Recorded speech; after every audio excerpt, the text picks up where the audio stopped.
warahmatullahi wabarakatuh. Perkenalkan, saya Nova Apriani dengan NIM 2021A1C177. Pada kesempatan kali ini akan membahas tentang Rule of Law dan hak asasi manusia yang memiliki 3 pokok pembahasan, yaitu A. Rule of Law, B. Hak asasi manusia, C. The Rule of Law dan hak asasi dalam hukum. A. Rule of Law. Yang pertama, pengertian Rule of Law. Rule of Law adalah istilah asing yang sering dan cukup populer, bahkan tidak jarang digunakan untuk menyatakan sesuatu yang berhubungan dengan penegakan hukum, supremasi hukum, atau perlindungan HAM. Menurut Friedman, Rule of Law dapat dipakai dalam 2 arti, yaitu arti formal dan arti hakiki.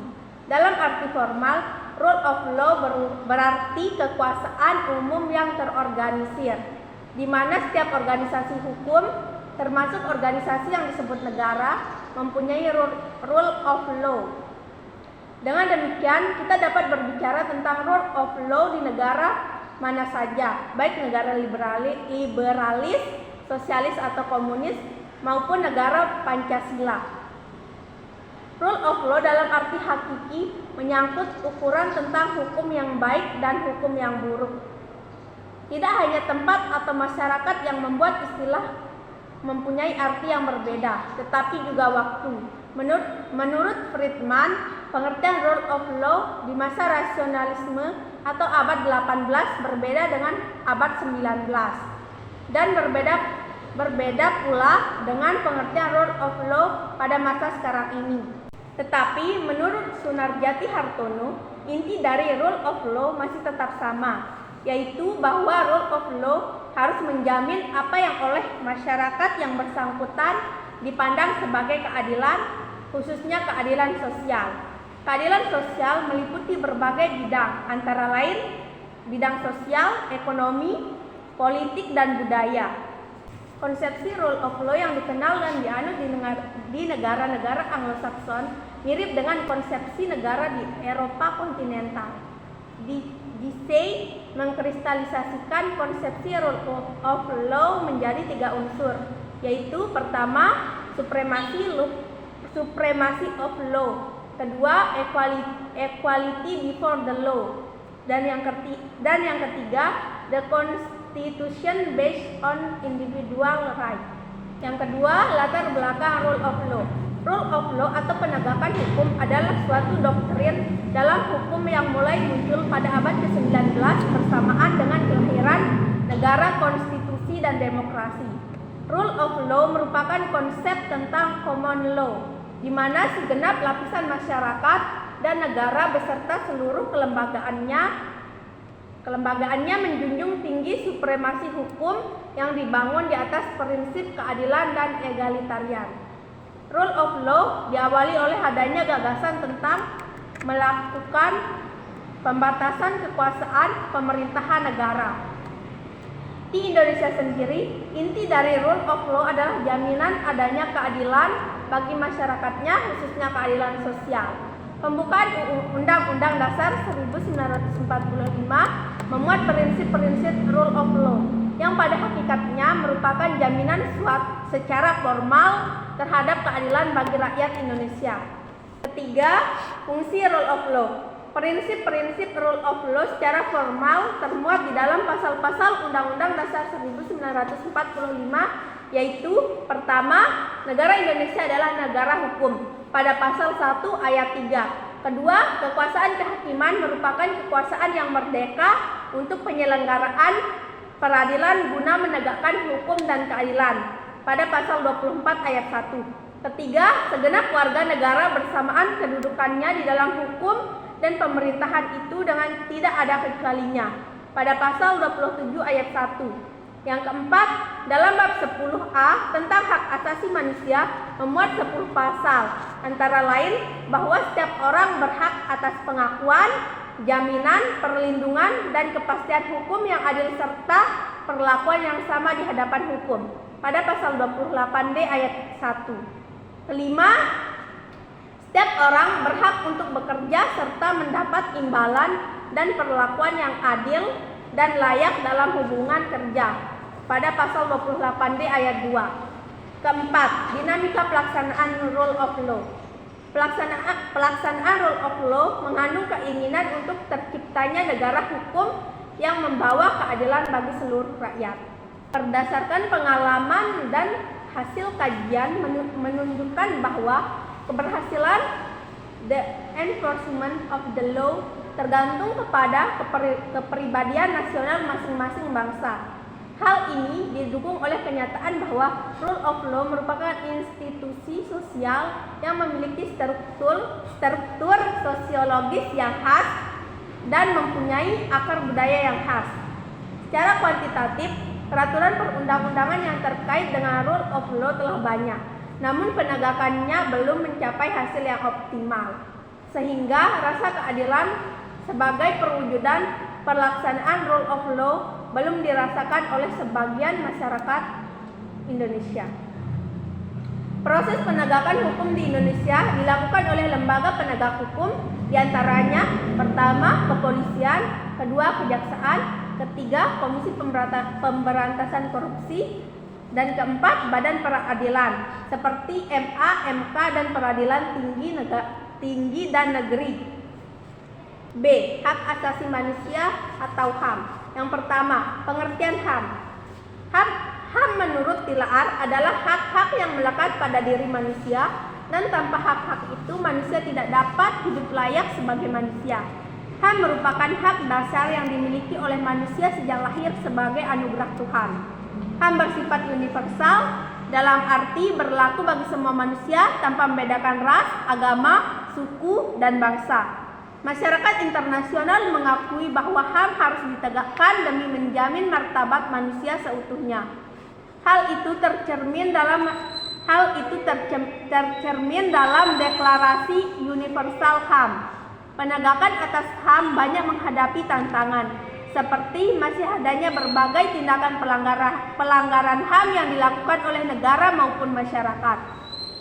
Yang kedua, tujuan HAM. Tujuan pelaksanaan HAM adalah untuk mempertahankan hak-hak warga negara dari tindakan sewenang-wenang dari aparat negara dan mendorong tumbuh serta berkembangnya pribadi manusia yang multidimensional. Adanya HAM sangat penting karena melindungi hak seseorang untuk hidup dengan harga diri yang meliputi hak untuk hidup, hak atas kebebasan, serta hak atas keamanan. Ketiga, perkembangan pemikiran HAM. Perkembangan HAM di dunia.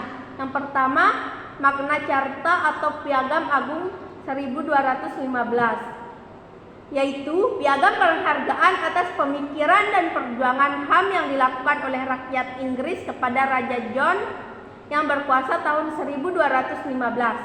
Kedua, Bill of Rights atau Undang-Undang Hak 1689, yaitu piagam penghargaan atas pemikiran dan perjuangan HAM kepada penguasa negara atau pemerintah Inggris pada tahun 1689. Ketiga, Declaration des droits de l'homme et du citoyen atau Deklarasi HAM dan Warga Negara Prancis tahun 1789,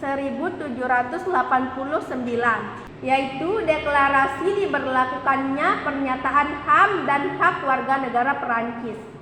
Yang keempat, Bill of Rights atau Undang-Undang Hak Virginia 1789, yaitu amandemen tambahan terhadap Konstitusi Amerika Serikat yang diatur secara tersendiri dalam 10 pasal tambahan. Kelima, Declaration of Human Rights (PBB). Piagam PBB lahir pada tanggal 12 Desember 1948 di Jenewa, yang merupakan usul serta kesepakatan seluruh anggota PBB. Isinya mencakup 20 hak yang diperoleh manusia, seperti hak hidup, kebebasan dan keamanan pribadi, hak atas benda, dan lain-lain. Keenam, Piagam Atlantic Charter merupakan piagam kesepakatan antara F.D. Roosevelt dan Churchill pada tanggal 14 Agustus 1941. Isinya adalah bahwa selenyapnya kekuasaan Nazi yang zalim itu akan tercapai suatu keadaan damai yang memungkinkan tiap-tiap negara hidup dan bekerja dengan aman menurut batas-batas wilayahnya masing-masing, serta jaminan kepada setiap manusia suatu kehidupan yang bebas dari rasa takut dan kesengsaraan. B. Perkembangan pemikiran HAM di Indonesia. Yang pertama, periode sebelum kemerdekaan, yaitu 1908 sampai 1945. Dalam periode ini dapat dijumpai dalam organisasi pergerakan, di antaranya Budi Utomo. Menurut Budi Utomo, HAM adalah hak kebebasan berserikat dan mengeluarkan pendapat. Menurut Perhimpunan Indonesia, HAM adalah hak untuk menentukan nasib sendiri. Menurut Serikat Islam, HAM adalah hak penghidupan yang layak dan bebas dari penindasan dan diskriminasi rasial. Menurut Partai Komunis Indonesia, HAM adalah hak sosial dan berkaitan dengan alat-alat produksi. Menurut Indische Party, HAM adalah hak untuk mendapatkan kemerdekaan dan perlakuan yang sama. Serta menurut Partai Nasional Indonesia, HAM adalah hak untuk memperoleh kemerdekaan. Kedua, periode sesudah kemerdekaan, yaitu 1945 sampai sekarang. Pada periode 1945 sampai 1950, pemikiran HAM pada periode ini menekankan pada hak-hak mengenai hak kebebasan untuk berserikat melalui organisasi politik, serta hak kebebasan untuk menyampaikan pendapat terutama di parlemen. Periode 1950 sampai 1959. Pada periode ini lebih menekankan pada semangat kebebasan demokrasi liberal yang berintikan kebebasan individu. Periode 1959 sampai 1966. Pada periode ini, pemikiran HAM tidak mendapat ruang kebebasan dari pemerintah. Pemerintah periode ini bersifat restriktif atau pembatasan yang ketat oleh kekuasaan terhadap hak sipil dan hak politik warga negara.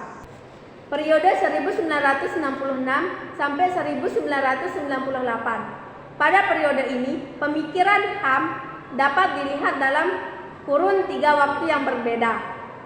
Yang pertama pada 1967, yaitu berusaha melindungi kebebasan dasar manusia yang ditandai dengan adanya hak uji material yang diberikan kepada Mahkamah Agung.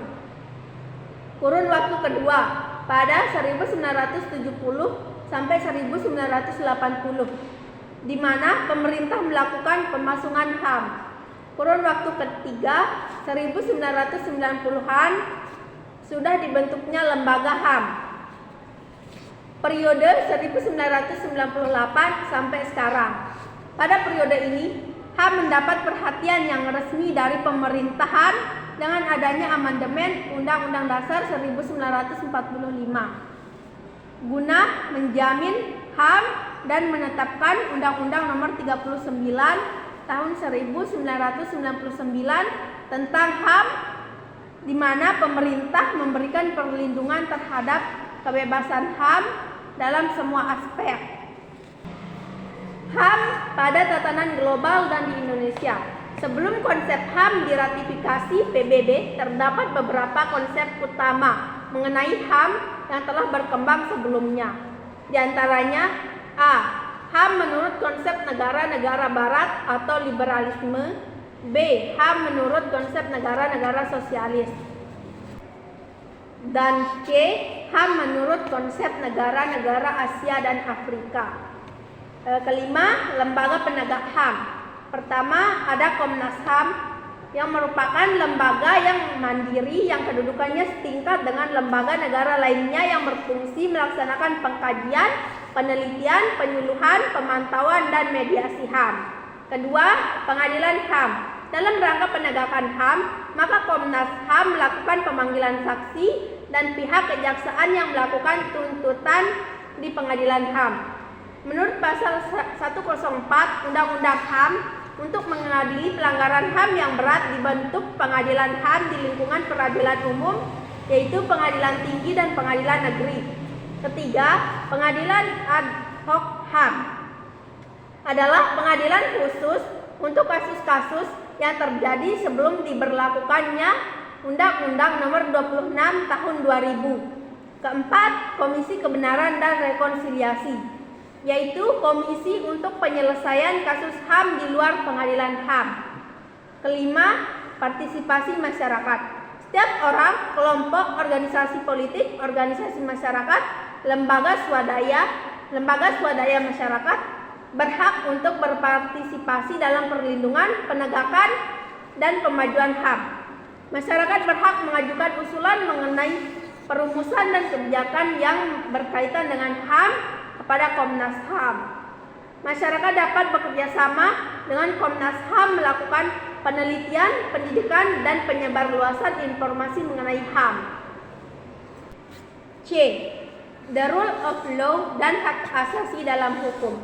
Apabila berbicara tentang rule of law di dalam hukum Indonesia, maka perlu dilihat tujuan yang terkandung di dalam kaidah hukum Indonesia. Tujuan hukum yang utama adalah untuk mengatur hubungan sesama manusia di dalam pergaulan hidup yang akhirnya mencapai ketertiban dan kedamaian di dalam pergaulan hidup masyarakat. Masyarakat harus mengetahui tentang adanya kepastian hukum dan apa yang merupakan kewajiban serta hak-haknya. Begitu pula masyarakat harus mengetahui apa yang boleh dan tidak boleh dilakukan. Untuk melindungi HAM, maka diperlukan badan peradilan yang bertugas melaksanakan kekuasaan negara di bidang kehakiman. Badan peradilan inilah yang melaksanakan dan mempertahankan kaidah hukum dalam prakteknya. Peranan dan perilaku aparat pelaksana dari badan peradilan akan sangat menentukan apakah suatu kaidah hukum akan memberikan keadilan atau tidak. Jika ada yang berpendapat bahwa Undang-Undang Dasar 1945 tidak ataupun kurang menjamin hak asasi manusia, ini adalah pendapat yang keliru. Karena apabila diteliti dalam pembukaan maupun batang tubuh Undang-Undang Dasar 1945 cukup banyak memperhatikan dan menjamin HAM. Seperti pada alinea pertama dari pembukaan disebutkan bahwa sesungguhnya kemerdekaan itu ialah hak segala bangsa, dan oleh sebab itu maka penjajahan di atas dunia harus dihapuskan karena tidak sesuai dengan peri kemanusiaan dan keadilan. Dalam alinea kedua kembali diulang pengakuan terhadap kemerdekaan dan keadilan. Pada alinea ketiga diakui adanya kehidupan kebangsaan yang bebas. Pada alinea keempat dikemukakan pengakuan dan perlindungan hak-hak asasi dalam bidang sosial, politik, ekonomi, dan pendidikan. Selain itu, pasal-pasal yang terdapat dalam batang tubuh Undang-Undang 1945 juga merupakan jaminan terhadap hak-hak asasi. Seperti pertama, persamaan kedudukan dalam hukum dan pemerintahan dan wajib menjunjung tinggi hukum dan pemerintahan itu tanpa terkecuali dalam pasal 27 ayat 1.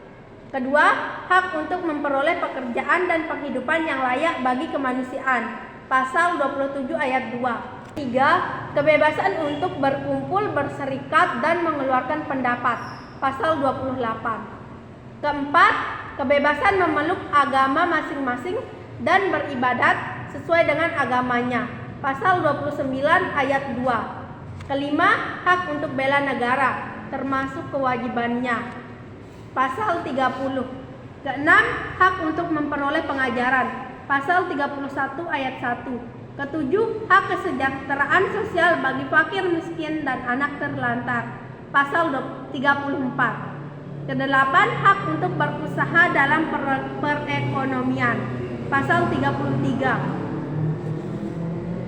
Upaya untuk melaksanakan penegakan rule of law dan HAM sudah mulai dilaksanakan dengan dibuatnya beberapa peraturan perundang-undangan Sebagai tindakan penting dalam sejarah peradilan Indonesia adalah terciptanya Undang-Undang Nomor 14 Tahun 1970.